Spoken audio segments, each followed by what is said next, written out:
Et yo tout le monde, c'est Dan. Aujourd'hui, on se retrouve pour un nouveau vlog. On se retrouve donc pour le troisième tour de la Coupe de France entre Angesca et Orvault, ici au stade de la Baratterie, qui est le stade d'Angesca, ou de son nom long, le Sporting Club Angevin. C'est un club situé à Angers, plus précisément dans le quartier des Justices. Il a été créé en 1959 et il compte maintenant plus de 475 licenciés pour 25 équipes et évolue en départemental 1. Ils vont essayer de battre Orvault, club de Régional 1, qui a été créé en 1958. Ils ont déjà fait plusieurs 7e tours de Coupe de France contre les Herbiers en 2008. Alors en National 3, Le Mans en 1999, alors en Ligue 2, Saint-Brieuc en 1991, ou encore plus récemment, le 8e tour de Coupe de France après avoir éliminé le Stade Lavallois en 2022 au tir au but, mais ont été battus le tour suivant par la Châtaigneraie. Il joue sur le terrain du stade de Gagné qui est à Orvault en banlieue de Nantes. Pour en arriver là, Angesca a battu Lénier-Loigné-Attelé, évoluant en Régional 3, 3-2, et Chalonnes-Chodef, évoluant en Régional 2 avec un 2 partout, puis une victoire au pénalty 4-3.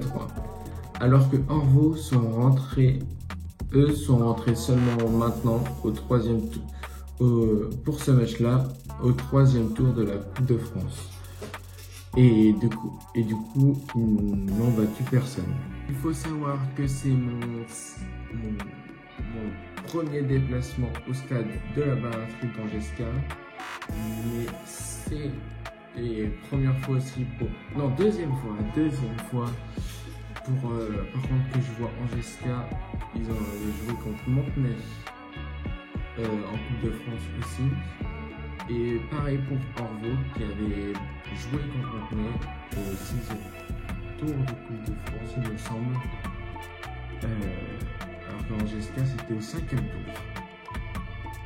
Maintenant, on se retrouve pour le match. Et voilà, on est au stade de la Baratterie pour le match entre l'Angesca et Orvault en ce troisième tour de Coupe de France. Équipe de D1 pour Angesca contre une R1 Orvault.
Et voilà, le match est terminé. Et se termine donc avec un 6-2 pour Orvault. Malgré ce score, c'était un match plutôt équilibré, surtout en première mi-temps, où il y a seulement un 2-1 pour Orvault, même s'il domine bien évidemment, puisqu'il y a 3 divisions d'écart. Angeska a marqué sur une grosse boulette du gardien qui a permis d'ouvrir le score, alors que Angeska, grâce à leur centre, ils ont réussi à bien marquer, 2 fois bien marqué, pour mener 2-1 à la mi-temps. En deuxième mi-temps, Orvault accélère encore plus et marque 2 buts, mais Angeska redonne de l'espoir à ses supporters avec un but de Ivan Skassi, le numéro 11, pour le 4-2 à 5 minutes de la fin. Angeska pousse alors, mais Orvault crucifie par 2 fois Angeska dans les 2 dernières minutes avec des contres. Ça fait donc 6-2 pour Orvault. Dans les meilleurs joueurs du match, on peut citer Moura Maïga, le numéro 11, qui déjà lors du premier match contre Montenay était déjà très fort. Et là, il a récidivé avec un très bon niveau de dribble et de contrôle, même s'il manque un peu de finition et parfois oublie un petit peu ses partenaires. Il y a aussi le capitaine Théo Perdancin, le numéro 2, qui était très intéressant offensivement et plutôt juste défensivement. Il y a aussi bien sûr le numéro 15, Corentin Loire, qui a marqué un triplé.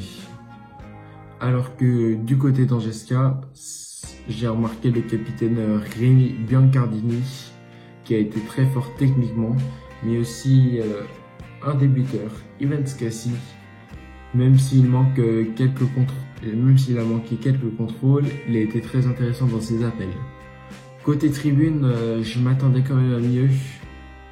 C'est quand même un 3e tour de Coupe de France, sachant que juste avant ils ont battu une Régionale 3 et une Régionale 2, qui auraient pu penser à un exploit, un nouvel exploit, mais il n'y a pas eu. Il y a quand même eu du monde, mais je m'attendais quand même à mieux. Voilà, c'est tout pour cette vidéo. N'hésitez pas à liker et à vous abonner. Et n'oubliez pas aussi de commenter la vidéo. Allez, à la semaine prochaine pour un nouveau vlog.